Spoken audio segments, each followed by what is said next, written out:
Makanya kita juga mengatakan inequality atau ketidakseimbangan vertikal dan horizontal, ada provinsi kaya, ada yang tidak kaya, kabupaten kaya, ada yang tidak, kota yang kaya, ada yang sangat tertinggal. Ini masih harus menjadi PR kita. Nah, ibu kota negara baru termasuk sebagai salah satu strategi untuk supaya pusat pertumbuhan dipaksa keluar dari Jawa.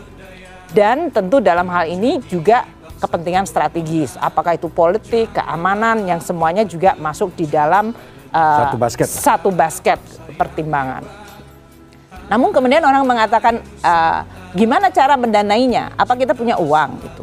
Oleh karena itu di dalam undang-undang mengenai IKN ini disebutkan 5 tahapan pembangunan.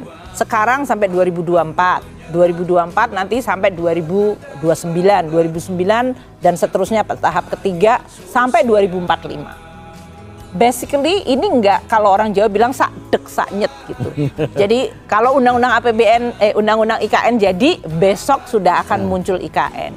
Secara simbolis memang presiden harus menunjukkan bahwa ini adalah sebuah pindahan atau kalau orang Islam mengatakan hijrah. Maka memang mindset kita harus mulai dipikirkan, oh ada toh masa depan dan sumber pertumbuhan ekonomi yang memang secara politis dipilih untuk bisa menciptakan sebuah pemihakan dan pemerataan. Saya rasa itu ada suatu political statement. Nah sekarang bagaimana menjelaskan dan merencanakan. Pertama nanti kalau kita sebutkan, karena banyak berita yang simpang siur kemana-mana ya. Rencana umum dari pembangunannya sendiri sedang disusun. Undang-undang is one thing, tapi bagaimana bentuk nanti memang sudah mulai dibahas.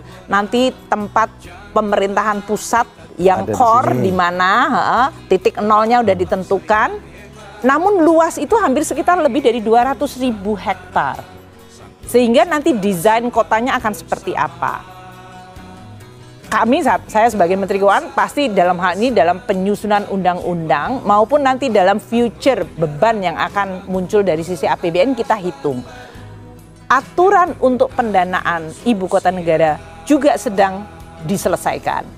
Jadi kalau sekarang banyak orang yang ngomongin tentang itu tuh ya kayaknya kayak analisa saja dalam hal itu. Di situ di dalam peraturan pemerintah dan Perpres nanti untuk menyusun pendanaan, ada dana dari APBN jelas, ada dana yang berasal dari swasta, BUMN, dan dana sumber lainnya. Yang tentu itu masih sesuai dengan Undang-Undang Keuangan Negara, ada akuntabilitasnya. Kemudian